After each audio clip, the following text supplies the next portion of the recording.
Welcome to Irfan Azam reaction classes.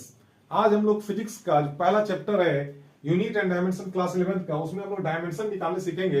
तो सबसे पहले तीन बेसिक चीज आपको याद रखना बच्चों, मास, लेंथ और टाइम।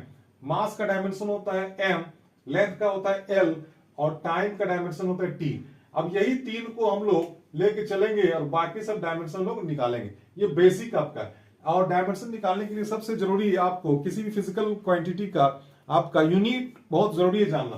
जैसे आपसे पूछा जाए डिस्टेंस, तो डिस्टेंस क्या होता है? डिस्टेंस का मतलब होता है कोई भी चीज का दूरी। अब डिस्टेंस का आपका यूनिट होता है मीटर। अब मीटर का मतलब होता है लेंथ, यानी कि किसी भी चीज को हम लोग मीटर में नापते हैं तो लेंथ ही नापते हैं। That means dimension of distance आपका जो हो जाएगा वो क्या है, लेंथ हो जाएगा। और अगर बात करेंगे स्पीड का, तो स्पीड का मतलब होता है मीटर पर सेकंड। इसका यूनिट क्या होता है बच्चों? मीटर पर सेकंड। तो यूनिट जानना बहुत जरूरी है। तो अब मीटर है, तो मीटर का डायमेंशन मतलब क्या है? मीटर का मतलब होता है कि लंबाई को हम लोग नाप रहे हैं, तो मीटर की जगह पर हम लोग क्या लिखेंगे? मीटर की जगह एल लिखेंगे और नीचे चूंकि पर सेकंड है तो सेकंड क्या टाइम का यूनिट होता है, तो नीचे हम लोग टी लिखेंगे। अब ये टी ऊपर जाएगा तो क्या है? एल टी के पावर -1। ये हो गया आपका स्पीड का डायमेंशन, एल टी के पावर -1। नाउ नेक्स्ट अगेन आप देखेंगे एक्सेलरेशन।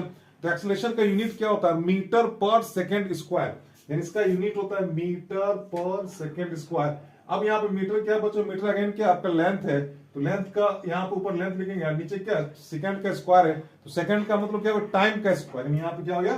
टी का स्क्वायर। अब यहाँ टी ऊपर जाएगा तो आपके एल और टी के पावर -2, क्योंकि पावर जब नीचे से ऊपर जाता है तो साइन चेंज हो जाता है। नीचे प्लस है तो ऊपर क्या हो गया? माइनस हो जाएगा। उस तरीके से आपसे बोलेगा बच्चों फोर्स का निकालिए, तो फोर्स का मतलब होता है force is equal to mass into acceleration. हम लोग पढ़े न्यूटन्स लॉ में, आपका 9-10 में पढ़े होंगे कि force is equal to mass into acceleration. तो मास का अगेन यूनिट क्या होता है बच्चों? मास का यूनिट देखो क्या एम होता है यहाँ पे। और अभी एक्सेलरेशन का हम लोग क्या निकाला बच्चों? एल टी के पावर -2, यानी एल टी के पावर -2। तो ये आपका हो गया डायमेंशन किसका? फोर्स का डायमेंशन हो गया। ये डायमेंशन निकालने के लिए आपको जो बेसिक नीड है वो आपको ये कि उसका यूनिट क्या होता है। अगर आप यूनिट जान जाएंगे तो फिर यूनिट की जगह पे हम लोग आपका डायमेंशन भी हम लोग बैठा सकते हैं। अगर आप बात करते हैं किसका, अगर फोर्स हो गया, अब जैसे वॉल्यूम, आपसे पूछेगा वॉल्यूम का डायमेंशन क्या होता है या एरिया का डायमेंशन क्या होता है बच्चों? तो एरिया, अगर एरिया की बात करेंगे तो एरिया इज इक्वल टू क्या? एरिया का जो आपका यूनिट होता है वो मीटर स्क्वायर होता है। अगेन बच्चों मीटर क्या है? मीटर लंबाई का यूनिट है। तो अगेन यहाँ पे ये मीटर स्क्वायर अगर दिया हुआ है तो इसका डायमेंशन हो जाएगा एल स्क्वायर। और ना अगर वॉल्यूम की बात करेंगे तो वॉल्यूम का क्या होता है? तो वॉल्यूम का यूनिट होता है आपका मीटर क्यू, यानी ये भी लेंथ का क्या यूनिट है? Metre cube. तो मीटर का क्यू इसका मतलब क्या हो गया? इसका हो गया एल क्यू हो जाएगा।